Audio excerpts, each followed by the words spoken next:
How are we doing today, guys? Thank you once again for joining me on Viper9 Toy Videos. Today I have the Jedi Survivor 3-pack.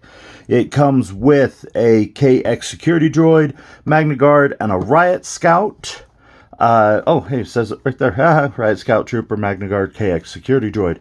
So I think today on this particular vintage collection box set, ooh, has some nice little power poses of the figures there.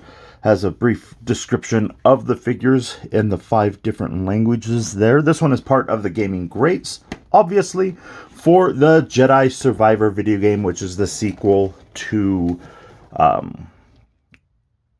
Jedi Fallen Order. Sorry about that, guys. Kind of had a brain fart there for a second. So real quick, what I think I'm going to do is I'm going to break these up just like I always do with the multiple packs. We'll do one video a showing, so this will hopefully fall on a Sunday, a Wednesday, and a Saturday maybe. So we're going to go ahead and crack that open. We've got the pesky little things there that no one reads about. Child safety. I guess it's not necessarily just child safety, just safety in general. So we're going to go ahead and take a look at this KX security droid. First and foremost, they are kind of sexily unpunched, but as you've read in my or heard in my videos before, I don't really care about punch or unpunched, but sometimes it is kind of good looking. I will admit about that. I just don't see all the hype on these newer cards where people are like, OMG, it's unpunched. But let's go ahead and get this guy cut open here real quick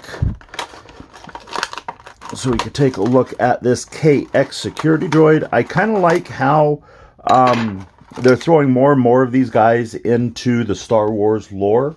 I know, they introduced the KX security droid, and he was supposed to be, with K2SO, he was supposed to be kind of everywhere, as it showed in, like, the video games, and there's a couple of them in Rogue One, outside of, K2SO, and it's just kind of disappointing. It's like, okay, if these guys are supposed to be everywhere, then why have we never seen them before?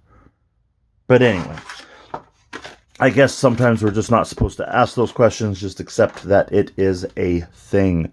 So we'll go ahead and take a look at the K2SO articulation. Ooh, his left arm right there is kind of loose. Now, how come I knew that was a left arm right off the bat, but I can never tell a shoulder from an elbow when I'm doing a video? That's aggravating. So he does have the double ball joint neck. That does feel a little loose as well compared to like when I did the K2SO video. He does have this new addition of what looks like explosive packs on his back. That's probably going to have something very big to do with the game itself. Huh.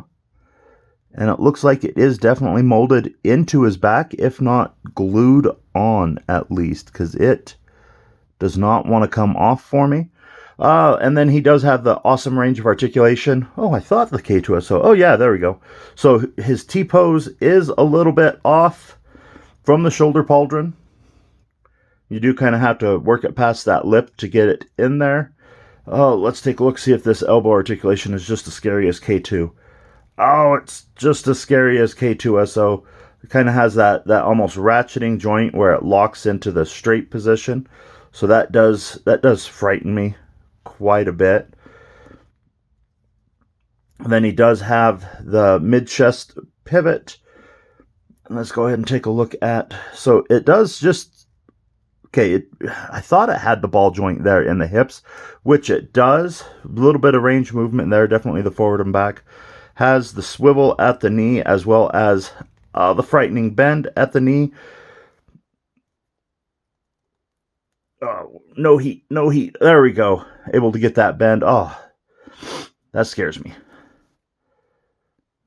And then the ankle joint does also have the bend, but the one thing, as I did mention in the K2S video before, is these joints are really kind of small and weak.